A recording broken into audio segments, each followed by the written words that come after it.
great weekend, Friday and Saturday. And here we are today. Yes. We're getting ready to get into talking about what he wished you knew. That's right. So yesterday during the breakfast, the men there, and it was over 100 men that were there for the breakfast, had an opportunity to take a little bit of a survey. My husband asked them to give us one thing they wish their families knew. And they were so gracious to do so. So we are so excited to be able to unpack that. We have a rare opportunity to actually hear from the heart of our men what they wished we knew. And as you know, men don't often tell us those types of things or open up in such a way that may show some vulnerabilities. And we're just glad that the men did so and that we're able to share. And we're praying that through this, we'll have a better understanding one with another, of what they wish that we knew. And we're also praying that the men will be strengthened and encouraged as well today. Awesome.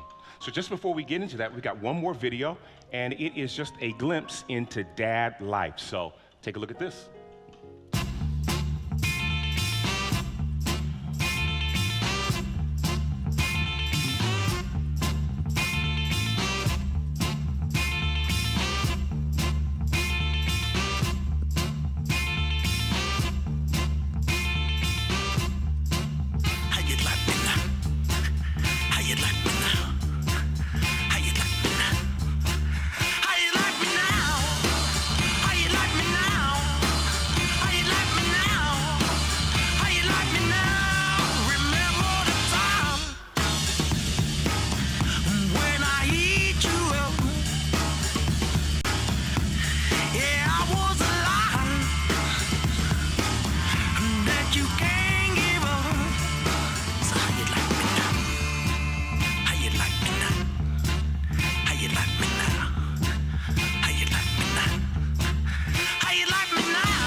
Isn't that cool? We heard some cheers, especially with the steak on the grill. Yeah, absolutely. I think that was a winner. How many right grill there. masters we got in the house? Grill masters, yeah, I got a few. Woo.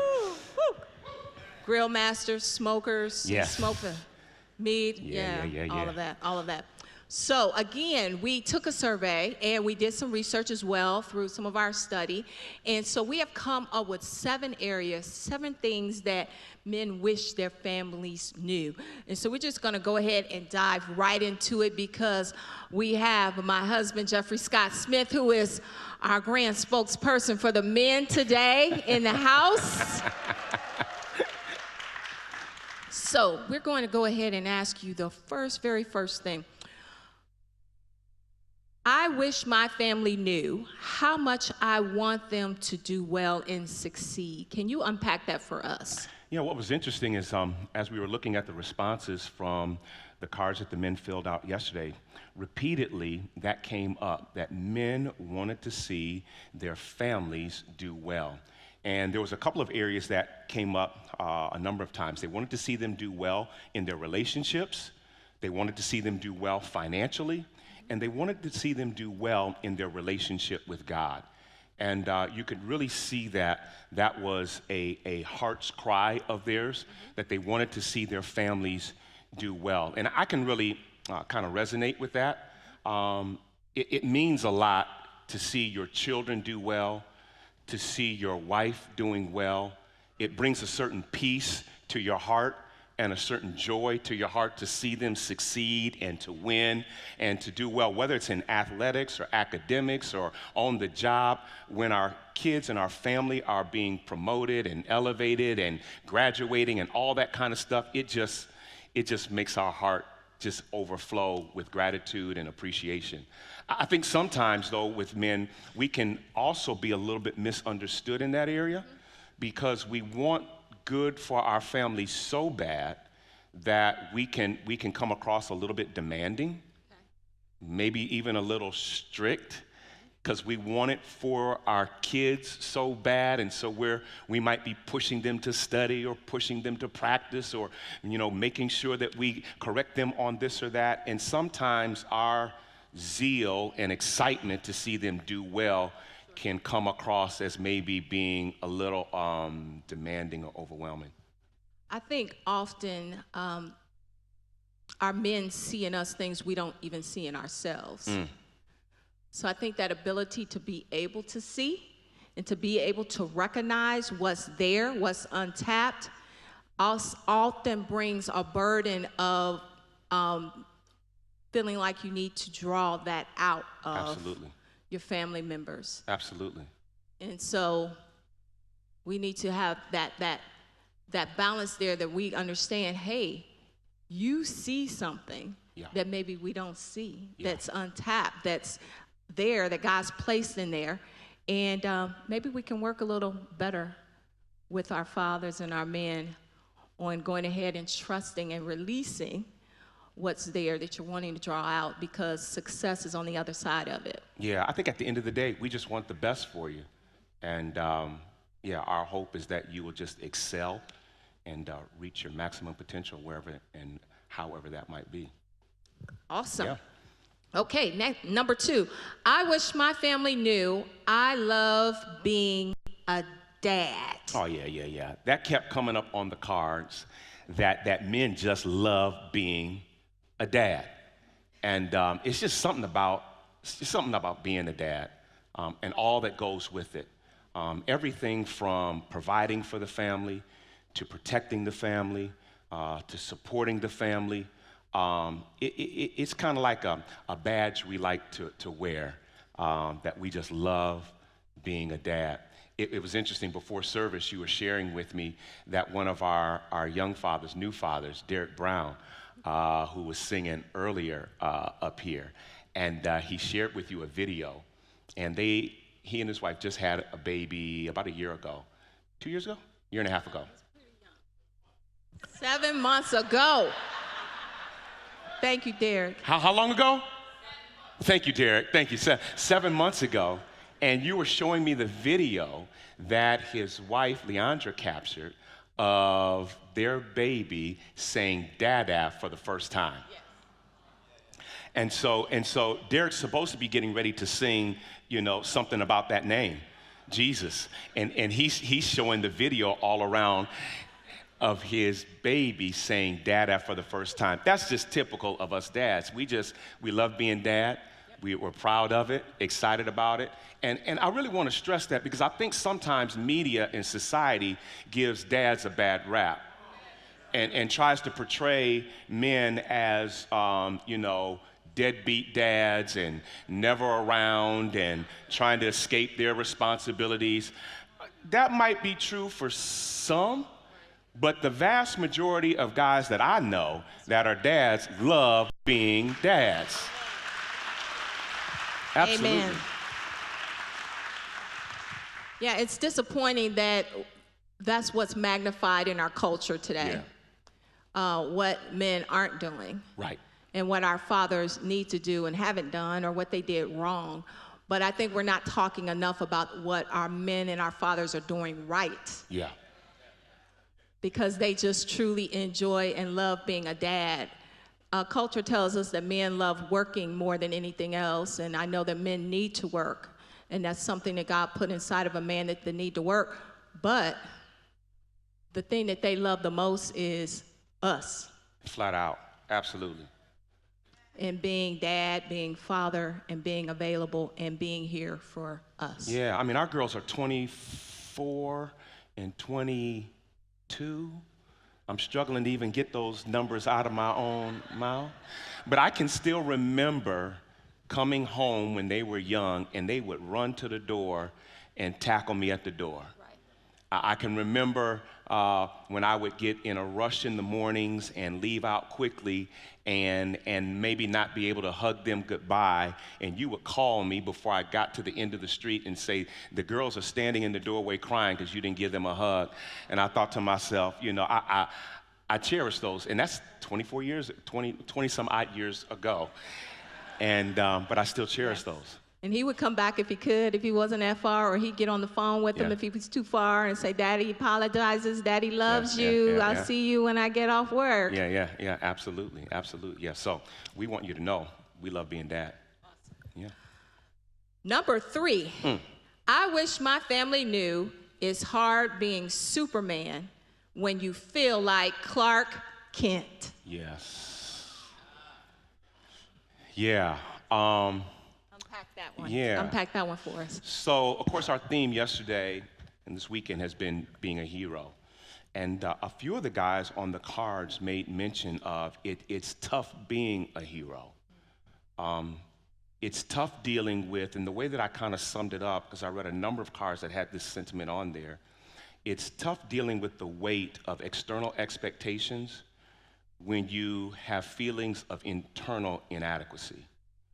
So the expectations are up here, but on the inside you feel like you're down here, like you don't have what it takes, like you don't measure up, and it's tough dealing with that. And sometimes I think guys feel the weight of, in a wrong way, like they have to portray something that they really are not. And that can be detrimental, that can be harmful. And to be truthful, nobody can stand up under that pressure forever. Okay.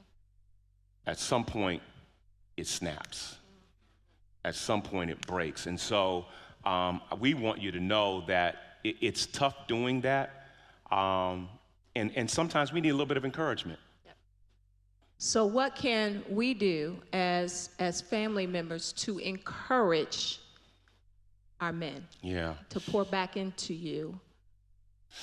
So the thing is this, I think sometimes as guys, we act like we don't need encouragement.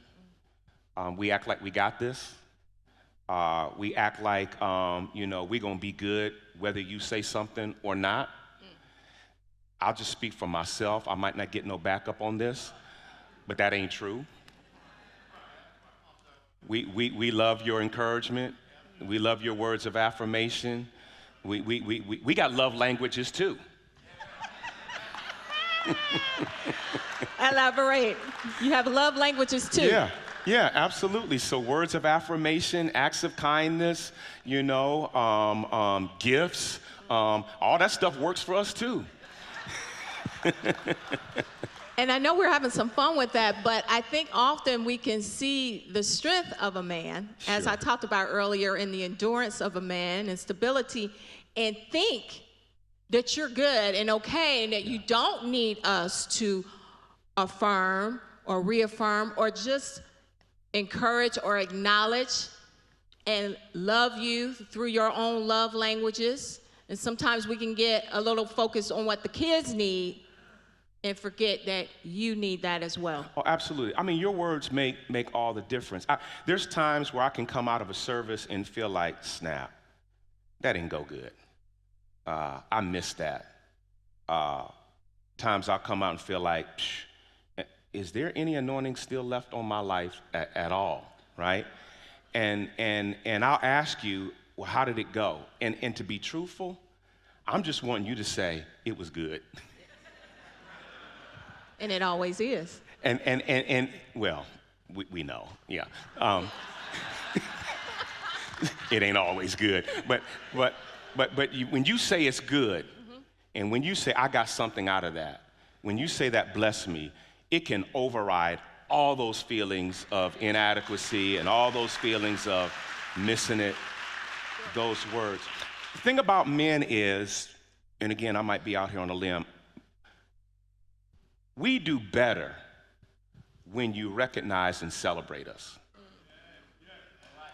We don't do good when you criticize us. See, I'm out here by myself, but let me keep on talking. we, we, we, we will do the impossible if you just tell us, man, you look good doing that. Wow. Or can't nobody do that like you. Or I really value who you are to the family. Shoot, that makes us step up even more. We'll be like, bring it on. We will do whatever. We do better when we're receiving some recognition and some appreciation and some praise. And I think sometimes, to be honest, sometimes women can think that if I criticize or challenge, that will cause men to act better. Actually, that causes men to want to quit. Because men don't like trying to do something that they're not good at. So do better if you would let them know, you're doing good at that. I love the effort you're putting into that. Right. I love how you're leaning into that. I love how you're showing up. I love the way you're adding value. Men, even though we might not always be there, we will keep striving to get there when we feel like you're appreciating and valuing that. That's awesome. Yeah. That's awesome, and I appreciate you sharing that. Yeah. That's good to know. Yeah. And that requires patience on women, for women and children, to show fathers and men the same love and courtesy we would want you to show us as well as we're growing and maturing. And I think, it's good coming from the ladies, but also the children. We should be training and teaching the children to thank their fathers, to acknowledge them, just a little, when we go out to dinner, train them to say thank you. Thank you, Daddy, for dinner. Just thank you for these new shoes. Just thank you for whatever. How about the word I love you? Oh, it means a lot. Now, do men really like hearing the I love you? Absolutely, absolutely. I mean, you ain't got to be all foo-foo with it, but you just to say, yeah, we like hearing that you love us, that you appreciate. I love what you just said there, just teaching and training the children to express appreciation. Right. That means a lot. Awesome. So number 4. Yeah. I wish my family knew men need a break too. Absolutely, yes. Absolutely right. So, we want y'all to know that. We need a break too sometime. The reality is that being a man, and this is not saying being a woman isn't as well, but being a man is demanding. Sure. It's a lot, providing, protecting, supporting, encouraging. I mean, all of those things. And so sometimes we as men need a break too. And one of the times is, for example, when we come home from work or from the office, we need a little time to transition from work life to family life. I'm not getting no help, so I'm just talking about myself here. Come on. And what happens is you got all the goings on of work, all the demands, all the responsibilities, all the obligations, all the problems to solve. And when we come home, we just need a little time to decompress, to unpack, to breathe.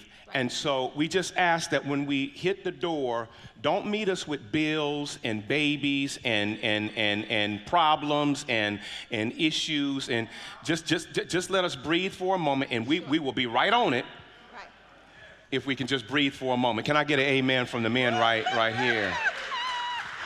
So let you get in the door. Let us get in the door. Put your bag down. Put our bag down and our feet up. Okay. And be able to decompress. Yeah. That's good, because we did notice that we had some of our men say that they're dealing with very, very stressful and sometimes traumatic things that occur on their jobs. Yeah. And they actually need that time to transition from work to home. And that doesn't mean that they aren't concerned. No. With what's concerning us. That doesn't mean that they don't care. That doesn't mean that they aren't going to be there. That means that they need time to transition, to decompress. Absolutely. And another area that this idea of men needing a break is we need time with the guys. We need time with the guys. And that's to do whatever, whether that's to go play basketball or golf or go hunt or go fish or watch a game. We need time with the guys. I mean, and I know y'all think, well, you're married now. You shouldn't need the guys. Well, we do. We need the guys. We need the guys. And can I tell you, it's not that we don't want to be with you. Right. And it's not that we don't want to be with the family. Matter of fact, if we get a little time away, we have even greater appreciation for when we are there. So we just need a little time. And we shouldn't see that as competition. No. And we shouldn't see, I think that we should be supportive of their time away with their fellas. Now, if they got issues and you got issues with fellas for whatever reason, y'all have to work that out. But just in general, men need the company of other men, and they need a positive and good outlets, like whatever sport, whatever it is that they like to do. Watch the game and play. And you've been so golf. good with that, because sometimes I'll come home and you'll look at me and just tell me, you need to go play golf. You got that look on you like you need some time away from here. And I always appreciate you giving the space and giving just the opportunity to do that. So thank you for recognizing need a little time sometimes. Sure. And like you said, I like what you said about they come home better. Yeah. They come home better. That's the truth. Absolutely. Number 5. Number 5. Men wish their families knew I'm really trying to do and be better. This was big. There was a number of cards that came in that had that sentiment on it, that they really wanted their families to know that they're trying everything that they can to be better. They wanted their families to know, I'm really trying. I'm giving it everything that I have. And I wrote down some of the comments. One guy wrote down, I truly try hard to make everybody happy. One guy said, I'm sorry for the times I have not done better. There was real remorse in that. And one of the guys put down that I'm broken, but I'm trying to put the pieces back together. Awesome. I thought that took a lot to write that down. Men have flaws and struggles and weaknesses, and sometimes we fall victim to that. But we want our families to know that it really is our desire to be better and to get better and to be our best for our spouse and to be our best for our children. And really, you all's lives inspire us to overcome our limitations, our weaknesses, our struggles. And so we really want you to know that even though at times we might not get it right, at times we might mess up or fail, that it's not our intent, it's not our desire. We really do want to get better. We want to be our best for our families. Yeah. That's awesome. Love that. And so as family members, we should give them the space to get better. Yeah, a little space, a little grace, a little encouragement. Yeah, absolutely. Good. Number 6, I wish my family knew I really enjoy family time. Absolutely. Guys put that on there a number of times. I love family vacations. I love coming home to the kids. We really do love our time with family. I was working with a guy not too long ago, and he was really going through a tough season. He was working actually up north, living here in Fredericksburg, and spent a considerable amount of time on the road commuting.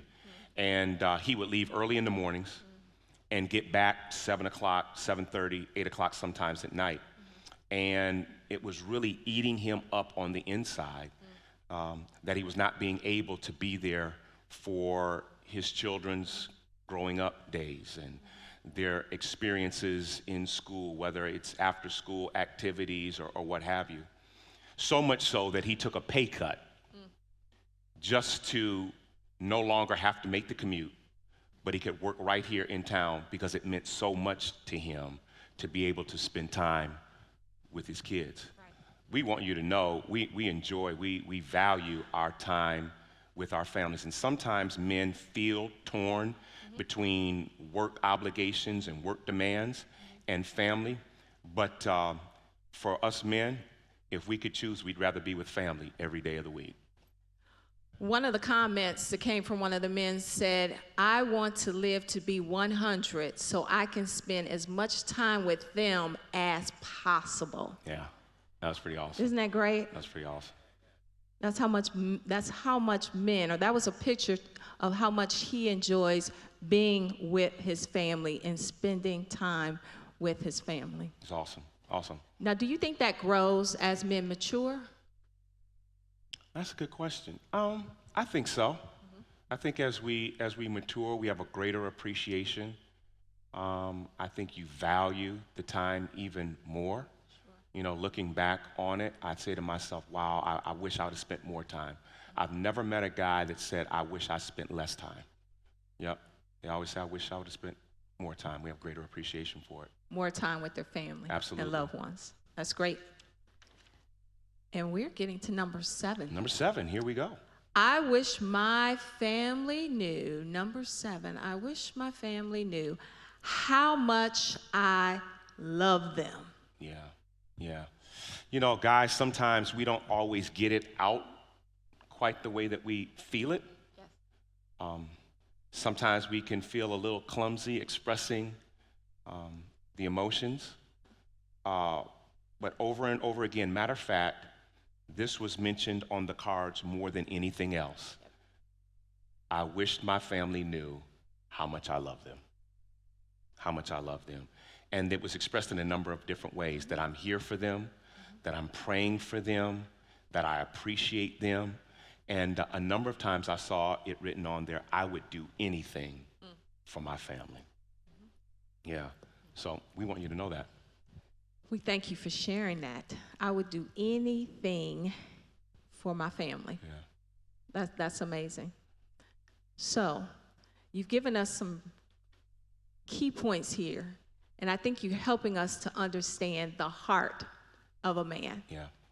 That men, number one, they want to see us do well and succeed. They want their family to do well, and many times they're misunderstood, the discipline or the encouragement that they really want to see their families do well. Men love being a dad. Absolutely. Just love being dads.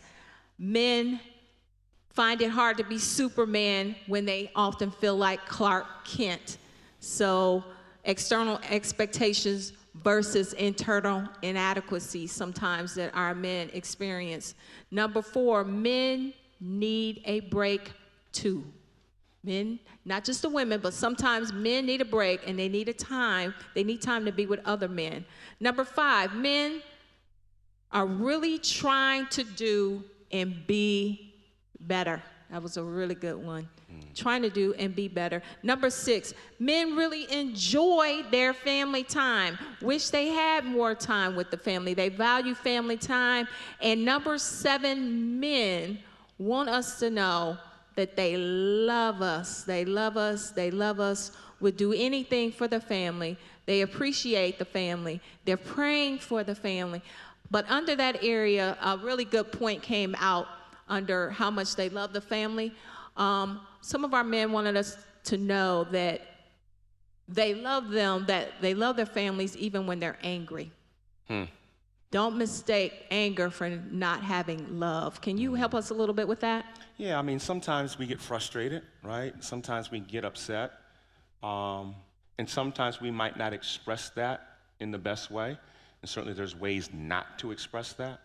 But I find a lot of times when men are frustrated, when men get upset, it's not because they don't love. Many times it's because they do love, that they get frustrated. I wish this was working out. I wish this was better.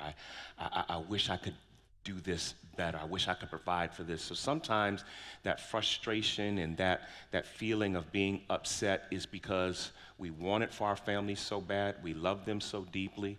And so that can be sometimes misinterpreted. Yeah. Well, you said something yesterday during the breakfast, and they let me sneak in, and I'm so glad because it was a good day.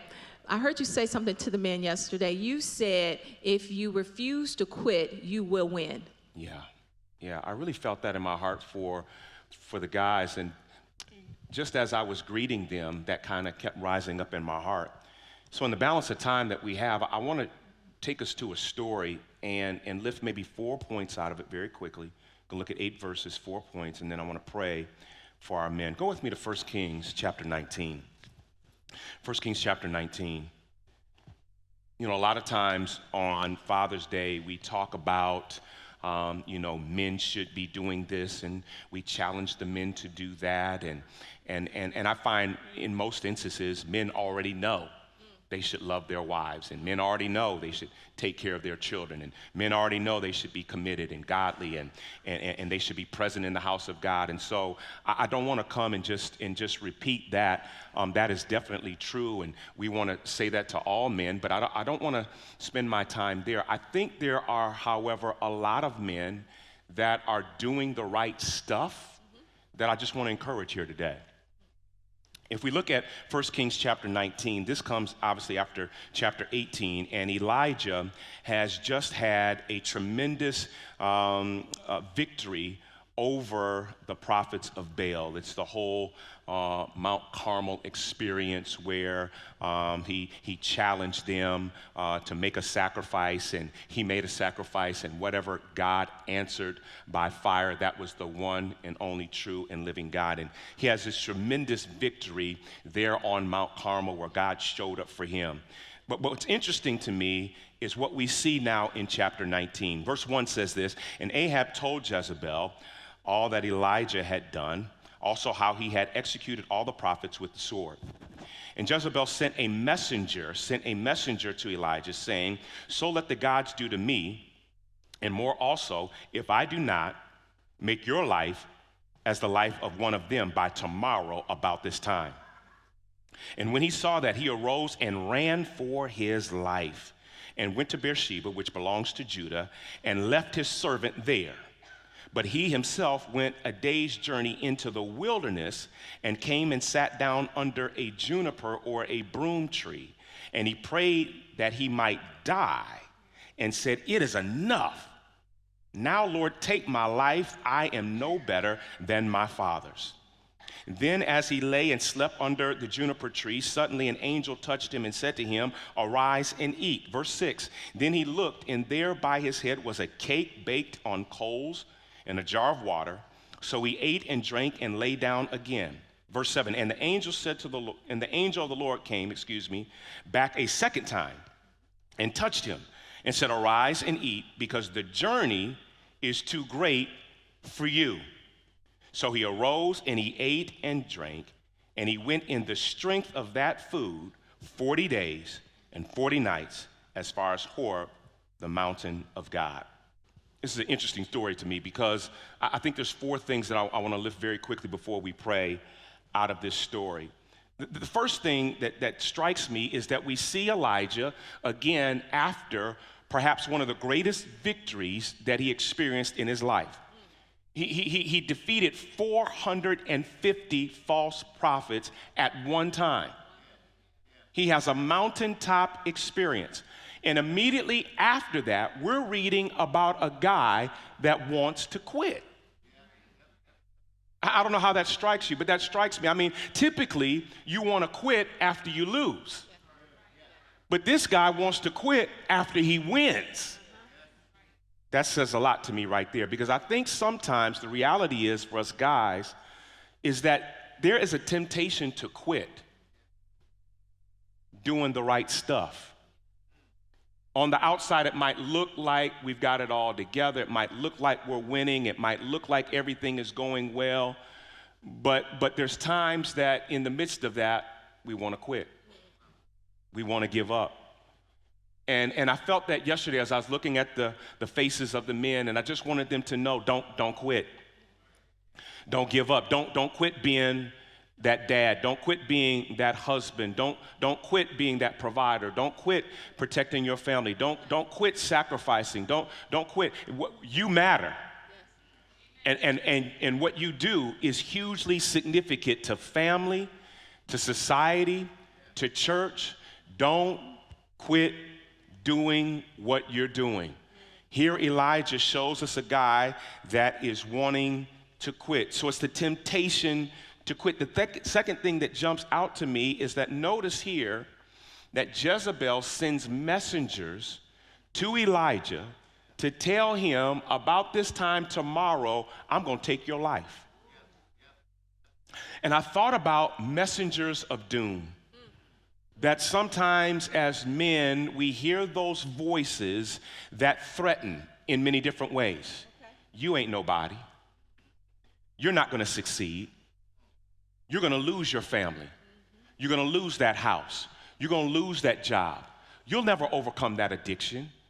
Your life is not going to amount to anything. And it's those voices, those messengers of doom that try to steal the confidence, the courage, the strength that is to reside on the inside of men.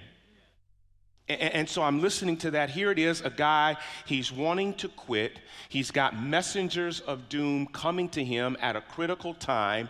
And it leads me then to the next point that you see here, and that is the danger of a depleted soul. Did you see what he says here? He says here, it's enough. It's almost as though you can hear the anguish in Elijah's heart that's saying, I've had enough. I can't take any more. I'm done. I'm maxed out. If you say one more thing, if one more thing happens, I'm liable to snap, lose my mind. And really, when you look at it, he's experiencing or exhibiting traits of mental illness. He says, he prays, Lord, just take me out of here. That's suicidal thoughts. He's depressed. I mean, you see that here an angel makes him a buffet meal. My man eats the meal and goes right back to sleep. That's depression. That's exhaustion. He is maxed out. Here it is, he's at a low point. The chapter just before is when he has a victory. He's having a bipolar experience. Very high highs, very low lows. It's the danger of a depleted soul. What's interesting to me, and I don't have time to really walk this through like I would like to, the scripture says that he goes to Beersheba, which is in Judah, leaves his servant there, and he travels a day into the wilderness and goes to sleep under a juniper tree. Judah is the place of praise and celebration. He leaves the place of praise and celebration, leaves his servant there and isolates himself and goes into the wilderness where it's barrenness, it's a dry place. And he gets under a juniper tree. A juniper tree actually means a bitter root. So he leaves the place of celebration and praise and jubilation and fellowship to isolate himself under a root of bitterness in a dry place. It's the danger of a depleted soul. When your soul is depleted, you want to quit, you want to give up, you want to isolate yourself. Do I have any guys that have ever been there? Where you think to yourself, I'm done. I'm maxed out. This don't seem like it's working out. This don't seem like it's paying off. This doesn't seem like it's worth it. That's why your words of encouragement, your words of affirmation, your words of recognition mean so much. They can turn the whole mentality, mindset, feeling that a man is going through. But I like this right here because the Bible says that the angel came a second time. He came a second time. It lets me know something about the relentless love of God, that sometimes it's not the first visit. It's not the first touch. It's not the first stretch of God's hand towards us that turns it around. Sometimes it's the second visit. The angel comes and he makes a meal the second time. And this is what jumped out in my heart for the men as I read it. The Bible says that on the second time, Elijah ate and he drank. And then he got up and he ran for another 40 days and 40 nights till he got to the mountain Horeb. And that's what jumped in my heart. I wanted to come today and set my heart and my faith in agreement with the men, that the Lord's refreshing would come to them for the next season that they're getting ready to enter into. There's another season that's on the horizon. We're getting ready to run for another 40 days, another 40 nights, to experience another mountaintop experience.